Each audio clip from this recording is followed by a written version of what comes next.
Because you got to know the difference between the power that a E5 as a junior NCO holds versus a E7. You only stand out in comparison to your peers, right? It's going to be hard to come in and realize that you're reduced to the rank on your chest.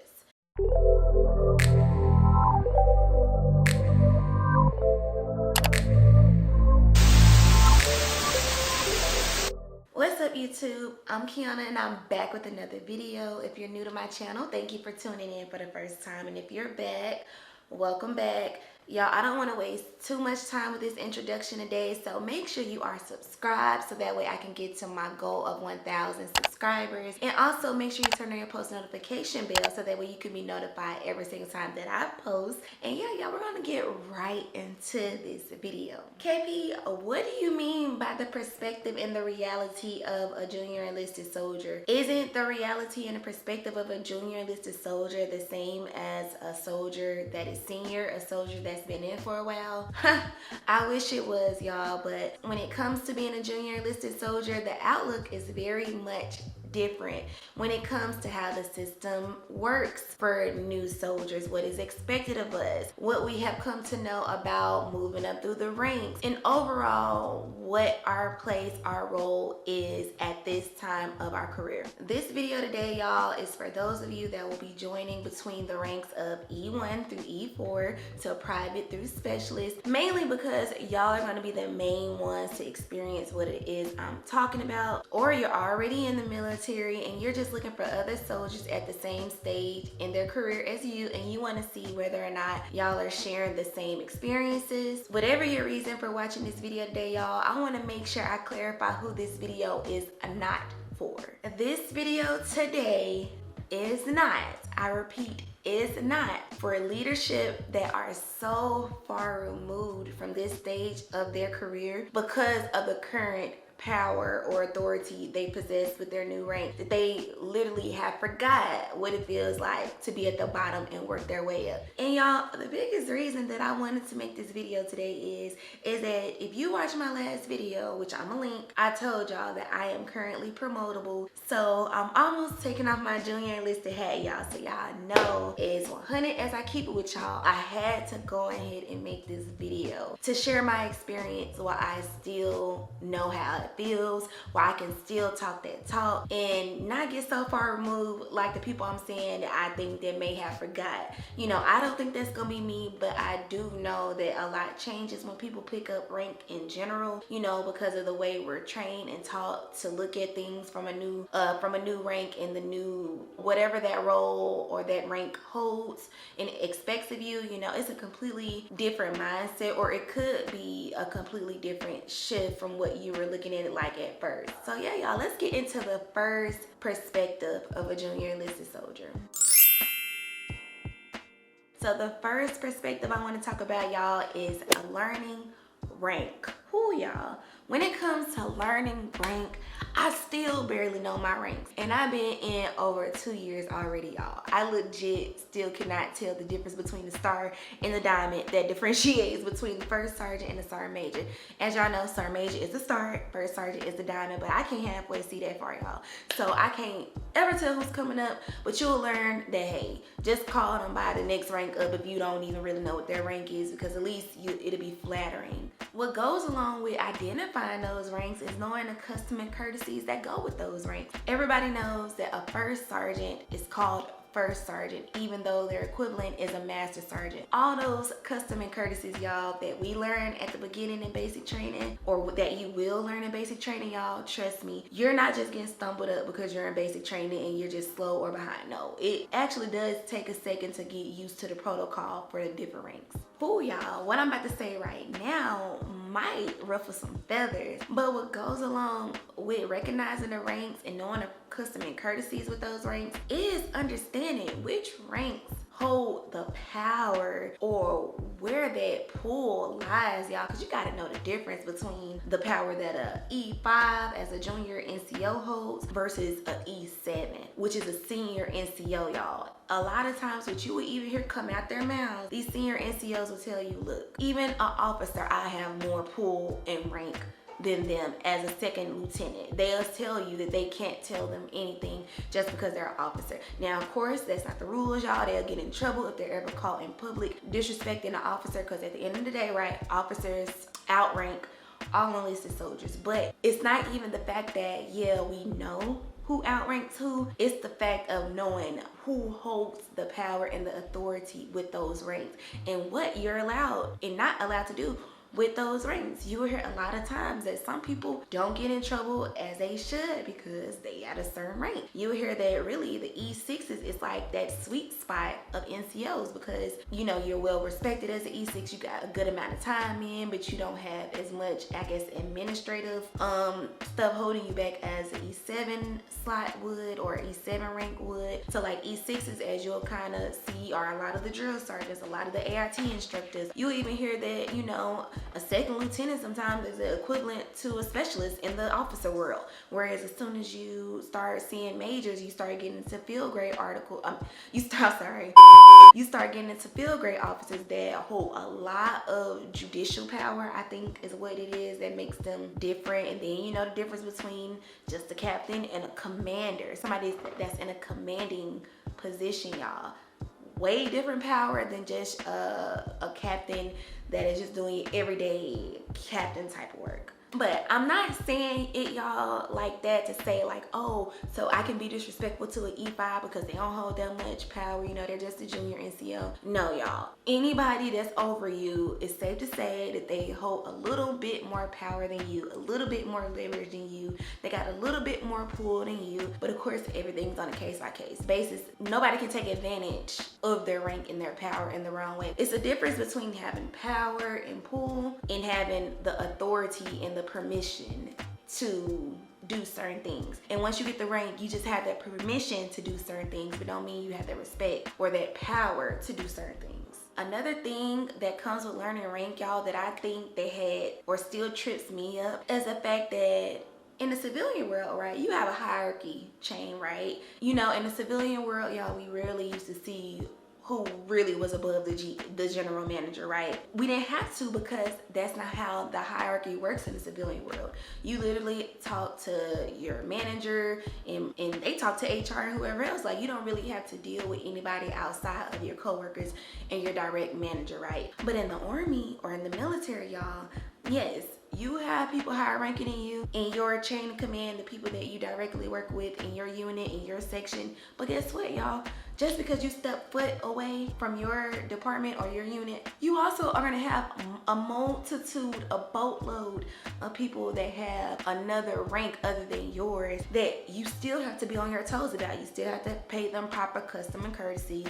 You still have to be respectful. You still have to remember that, oh, just because they're not your leader, that you still have to make sure that you show them respect and things like that, because if you don't, they could still say something to you. They could still bring that to your leadership. It's not like a separation, y'all. Now, of course, that's where the thin line comes in, where people genuinely know, like, hey, if this not my soldier, I'm gonna make sure I go let their NCO or their leadership handle them. It's not my place to step into a soldier when I know that they belong to somebody. So overall, like, if you're out at the mini mall or something, at the PX, you're not gonna really see too many other NCOs or higher ranking people talking to you or messing with you like that. It really will only probably happen in like a training environment or somewhere where it is a lot of Army stuff and training going on, y'all. So if it's not in that type of situation, then you more than likely won't have to worry about adhering to all these different NCOs and officers over you, unless you're saluting the officer, right? Unless you're just saying, good morning, Sergeant, hello, Sergeant, you know, in passing as you're walking by, something like that. The next perspective that I feel like a junior enlisted soldier has is that pressure, y'all, to feel like that you always have to do more, always have to work harder to get recognized, to be seen. Especially a lot of what you feel pressure to do will come at the expense of you not really even getting paid for it, you know, but you're having to do it just to prove a point. One thing, y'all, I noticed as a junior enlisted soldier, and this is the truth, is that, and you will hear this over and over again, is that you only stand out in comparison to your peers, right? You have to remember that at all times your leadership is comparing each of you to each other. So during basic training, during AIT, and during your duty time at your duty station, right? And leadership too, y'all, they, you know, they try to do a lot of reverse psychology, right? I'm hip to this, you know, that's just me, that's just how I am. It's a lot of times they're gonna be like, hey, you ever want to get to this spot, you want to be where I'm at, where I am, you gotta do this, you gotta go through that. This is what comes with it, da da da da. You know, we hear that about anybody that has acquired more than you, that has the next level of success that you're trying to get to, right? So a lot of times they're gonna tell you to go above and beyond, to go overboard, because they're telling you this is how you get to my spot. Now, you don't know how they really got to their rank, y'all, or how they got to their next level. Nobody really knows. A lot of people genuinely in their rank just get promoted with time, that everybody naturally gets. Another thing, y'all, that I know oh so well about feeling pressure to go above and beyond is a lot of times you get put into these NCO slots. Like I told y'all about continuously, that I was the NCOIC as soon as I stepped foot on Fort Bragg. They needed one. So from day one, I was having to go above and beyond to prove that I could be an NCO, that I can do it, that I have what it takes to be an NCO even before it's time, y'all. And guess what? I had a lot of problems in that role because I didn't have the rank to match the position, right? Now, of course, you'll hear that position always triumphs rank, because NCOIC position is a rank of authority, right? But if I was an NCO in that same slot, the people or the personnel around me, they recognize like, oh, this is an NCO in this slot. They know what it is they're doing.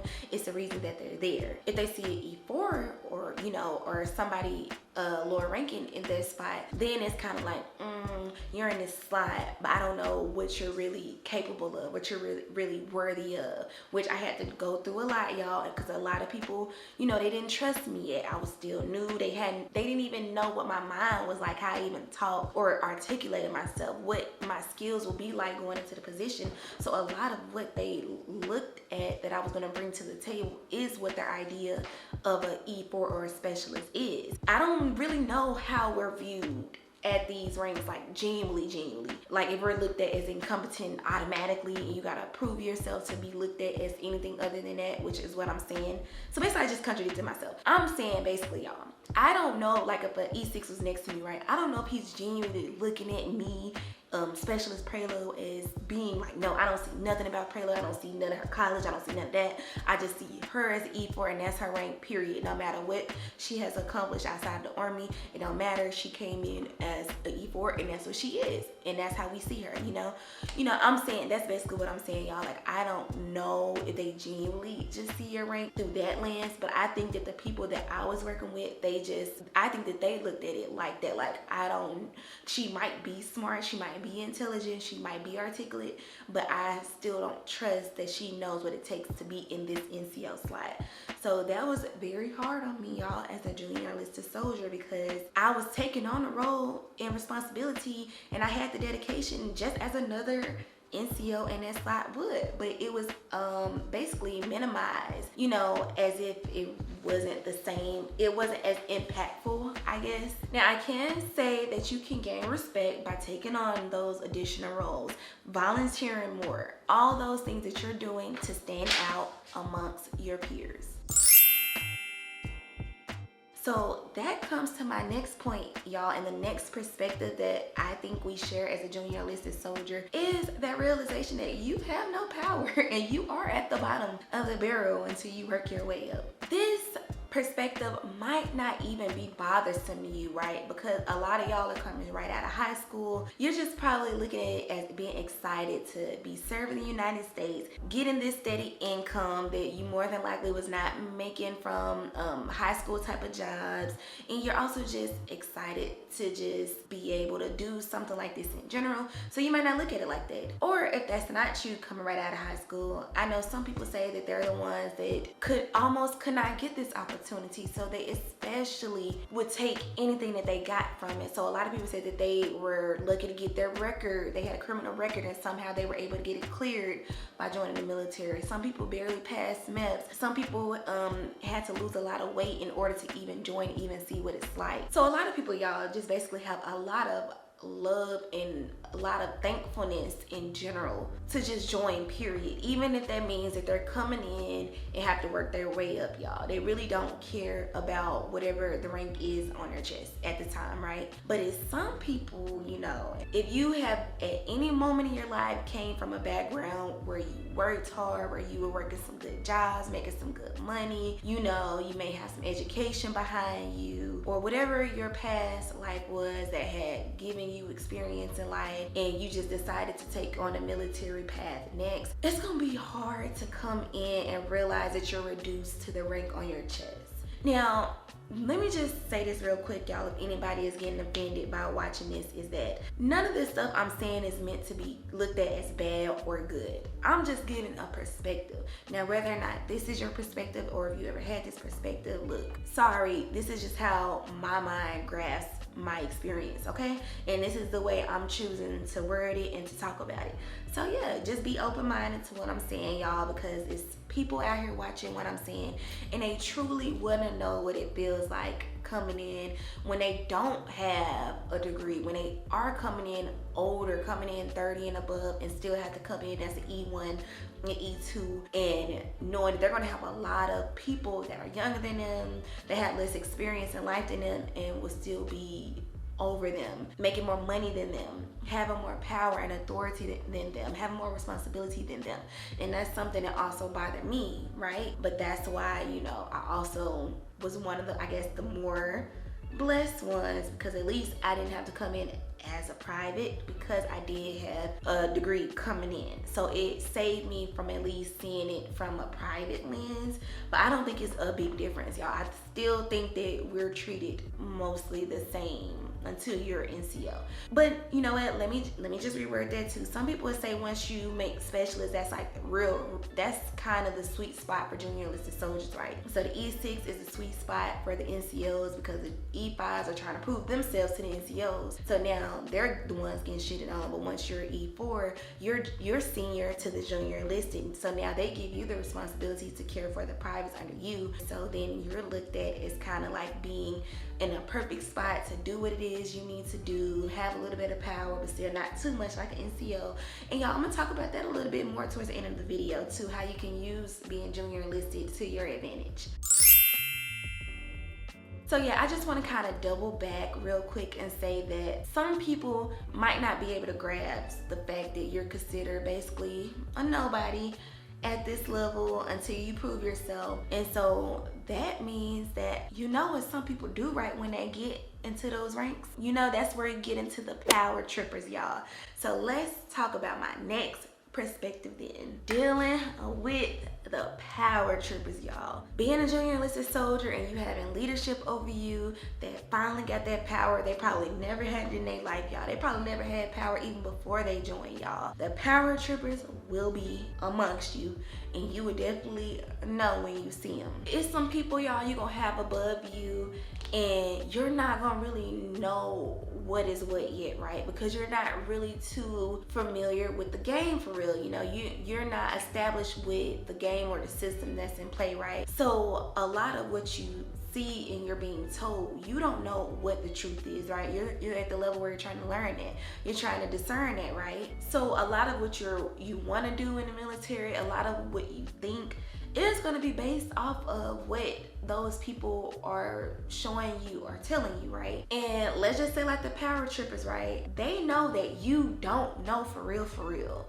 what is acceptable and what is unacceptable, because you are still learning your regs. You're still learning what people's left and right limits are in general, what people are allowed and not allowed to do. So you'll have these leaders that are above you that might say things to you that are out of line, or they might not even be doing what they're expected to do as your leader, and you won't really know for real because you can't really decipher what it is for real and you don't learn that until you get that time in. So I'm gonna tie in this next perspective to this one that I'm currently talking about, like dealing with the power trippers or the leadership above you that are basically abusing their power, right? Is that you don't really know your regs for real.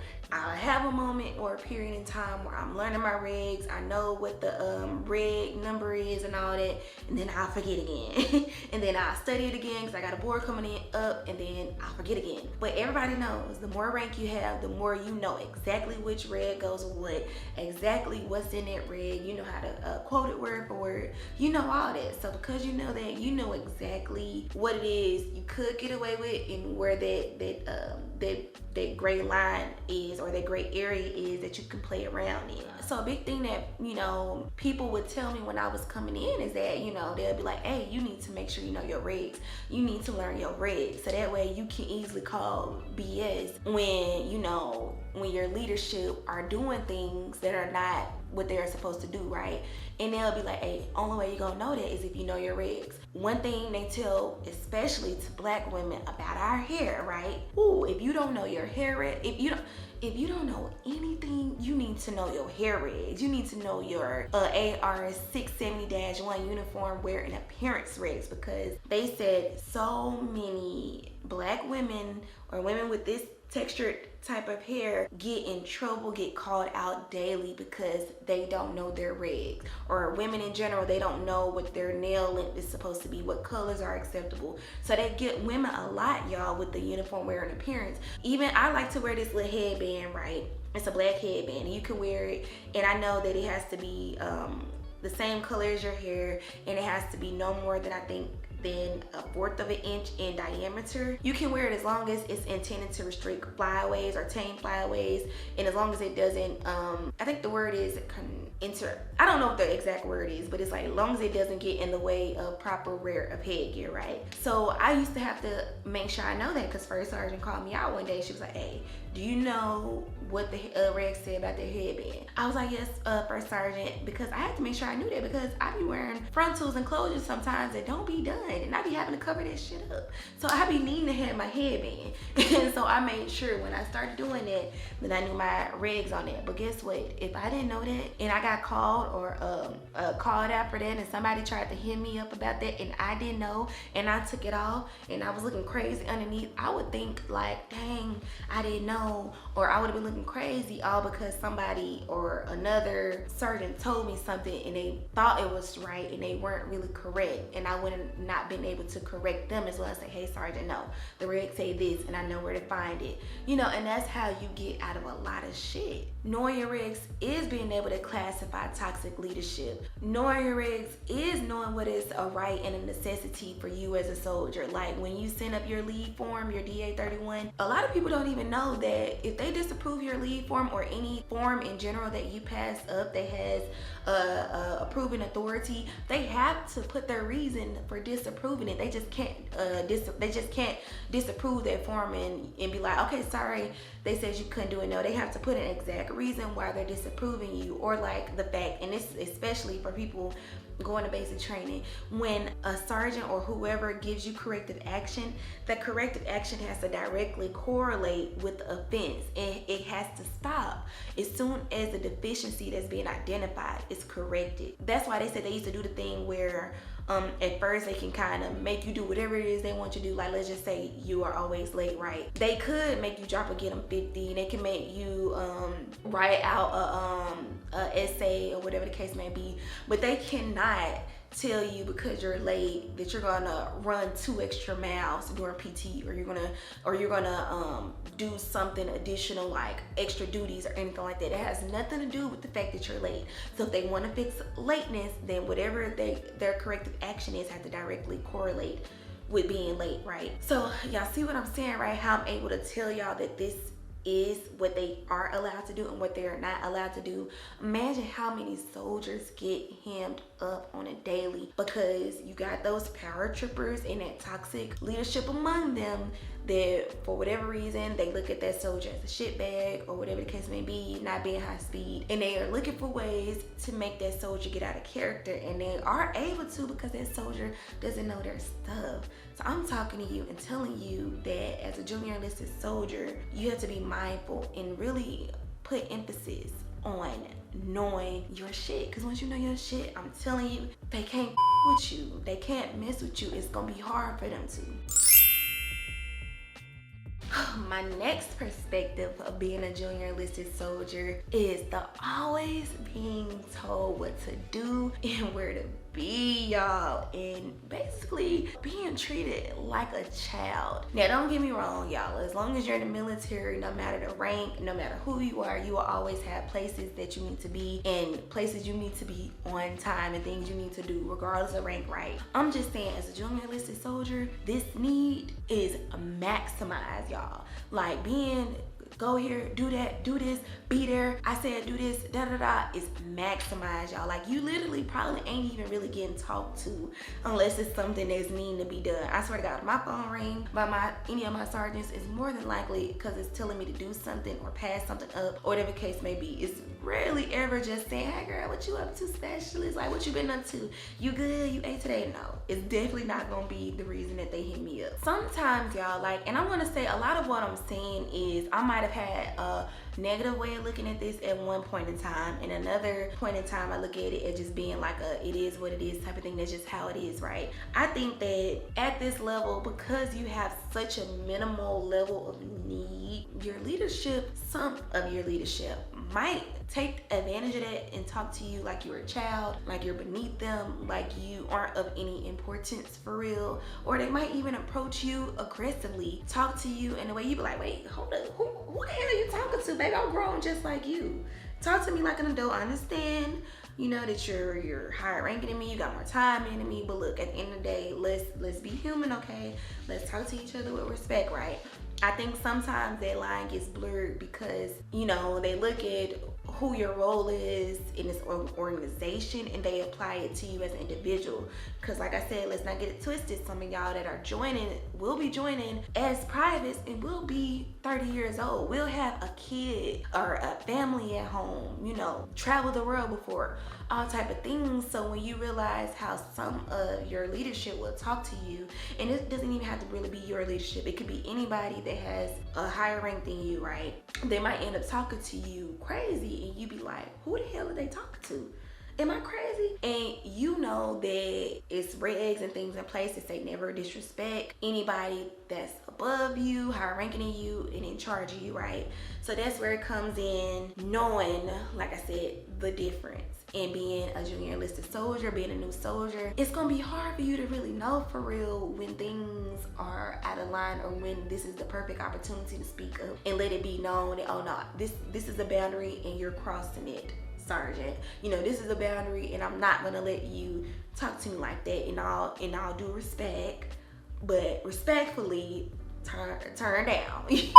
Remember, y'all, most of your leadership will give you respect, right? Because respect has to be given on both ends of the coin. You know, even leadership NCOs are taught this, that at the end of the day, they're here to take care of their soldier. You know, they have to be mindful, because, you know, I'm talking in both perspectives right now. You have to be mindful of the way you approach, right? That's why counseling comes in, the direct, non-directive, and combined the combined approach to counseling. And it tells you to take in account of everything, the soldier you're talking to, you know, your relationship with the soldier, and that will make the counseling session successful based off of you taking into account just overall the dynamics at play and stuff like that.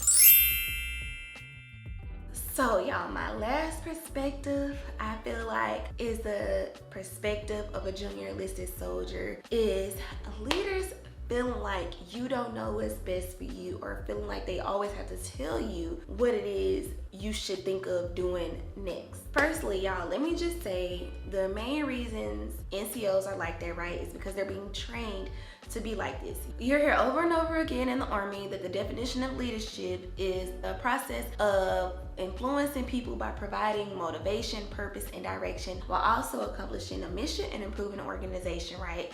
So a lot of what they say that involves is being a great leader to your soldiers. So being able to offer advice, offer resources, be the one to think for your soldier, help them out of a bind, lead them in the right direction. Just overall, just make the soldier a better person so that way they too can be Sergeant Major of the Army.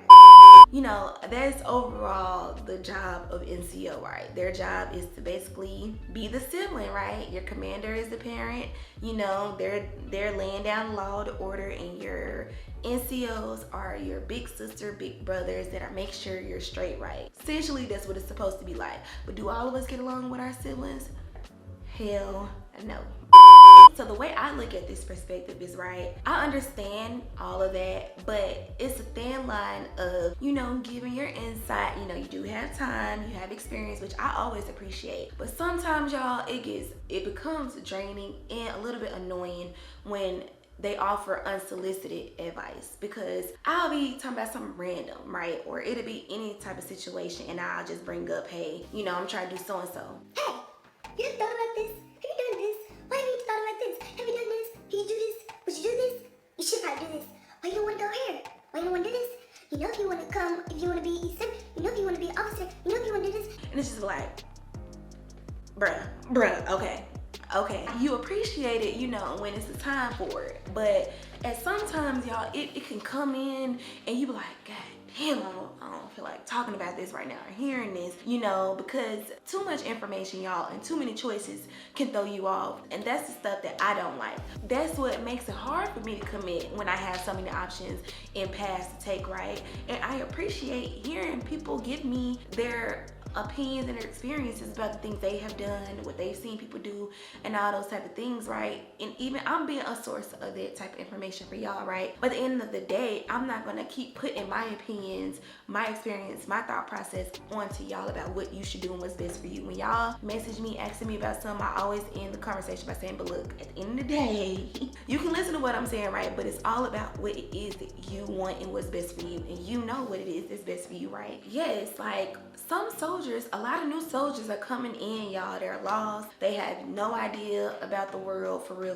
They're just leaving out their parents' house. They need all the advice they can get. They need all the resources they can get. They need a lot, right? But it's some soldiers that already came in, they had a good idea what it is they want to do, and they genuinely just want, a couple of insight here and there, right? But for the most part, we know what it is that we're trying to do, and we kind of been set in stone on it for the longest. So because of that, I don't really need anybody trying to persuade me otherwise. Just be a source of support when I tell you what it is I'm trying to do, because I just don't like when I tell people what it is I'm trying to do and they have a different idea of what right looks like. Like I tell y'all, I talk to some of my leadership or people in general that's in the military, and in their mind, they don't think that military content is the way to go for you too, right? But yet y'all come to me and say that y'all love my content. Y'all love what it is that I'm doing, right? So imagine if I did take everything that these people tell me about the cons of posting military content, about I could get in trouble,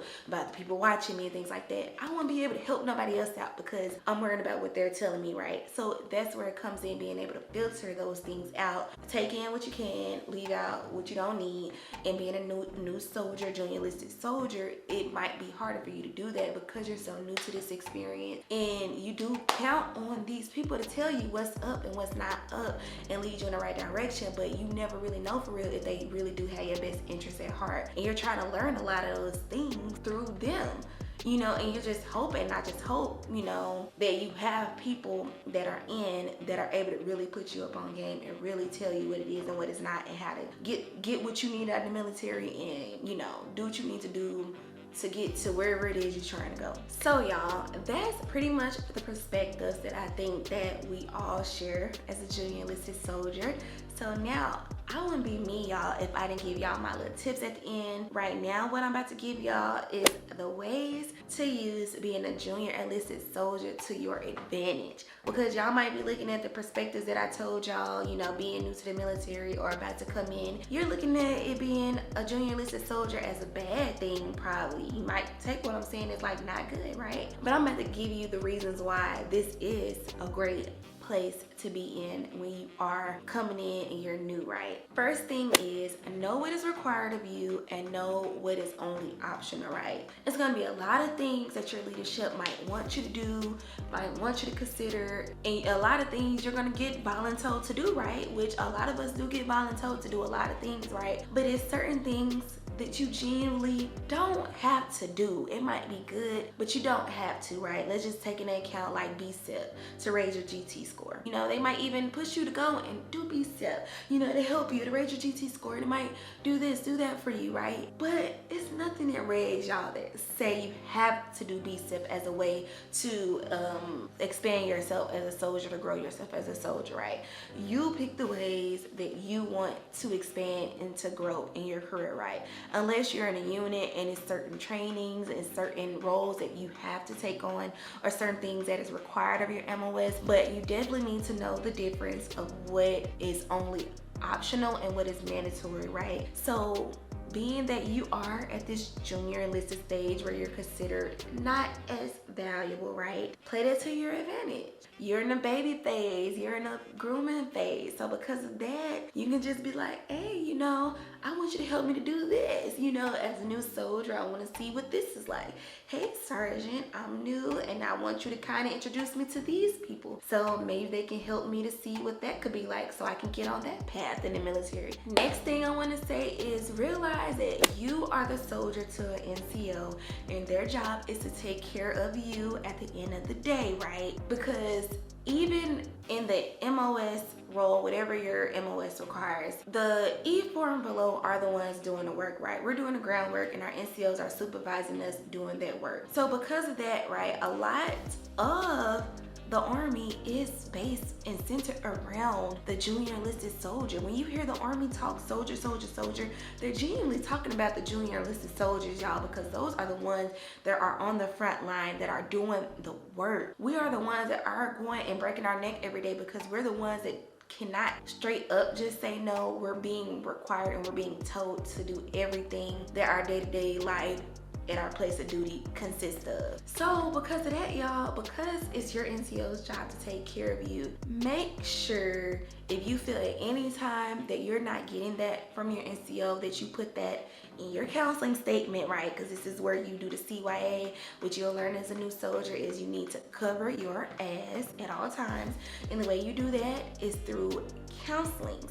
You put on there whatever it is you feel you're lacking, what needs to be improved, and it asks you that. And you also can put down on there the ways that your leadership or your NCO can improve their performance to help you. Help me to help you, right? So make sure you are speaking up whenever you are not getting the things that you need done. So your leadership not passing up your forms on time, your leadership not sending out information and resources to you, or you're never in the know. Make sure somebody is tracking that this is going on so it won't come back around and bite you in the butt. Remember, y'all, once again, at this level, E1 through E4, your job is essentially whatever your MOS is. The closer you get to sergeant, the more they're going to expect you to take on a supervisory role, a role with more responsibility, more administrative work, you know, the one that could basically be the one responsible if the other soldiers don't do it right.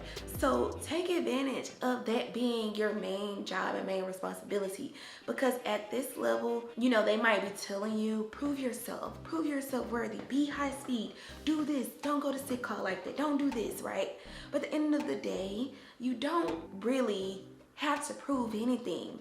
All you have to do is be at the right place, right time, right uniform. You know, NCOs or leadership might not like that I'm really telling you that that's the way it is, because they might look at you as being a shitbag if you don't go above and beyond of what you want to do, right? I'm just basically saying that to help you if you feel like you're at a level where you're overwhelmed, where you're not getting the recognition that you want, that you feel like you're doing things that are draining you, that you feel are in some type of way not what is really supposed to be going on at this stage of your career, whatever the case may be. I'm just saying that this is how you can take a step back from that and you can realize that as being not the necessity if you don't want it to be. Next thing I want to tell you is, because you don't have this official extra responsibility unless you want it, right? Make sure you are exploring all of your options and everything that is open to you, because that's what you want to do, right? So if that is picking up a side job, if that is going back to school, if that is going to some military schools, if that's going to boss events, if that's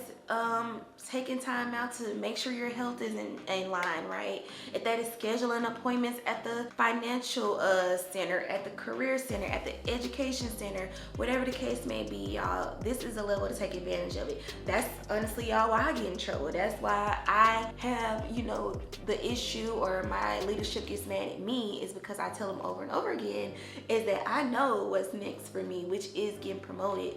But let's not forget that at the level I'm at, you know, I'm trying to take advantage of my resources right now so I can get on the next path that I want to do, because I just want to make sure at this level right now, before I pick up E5, that those things are in line, and that I have my information and my resources that I plan to get before I even join. It has nothing to do with my leadership, right? It just has everything to do with me, how I am, and how I want to set myself up for the future, right? So I do everything I can, y'all, to make sure that I'm taking care of my business, and that's what you could do too at this level. So use it to your advantage. And the last thing I want to tell y'all before we end this video is dedicate this junior enlisted time to learning the game, because it is a game, y'all.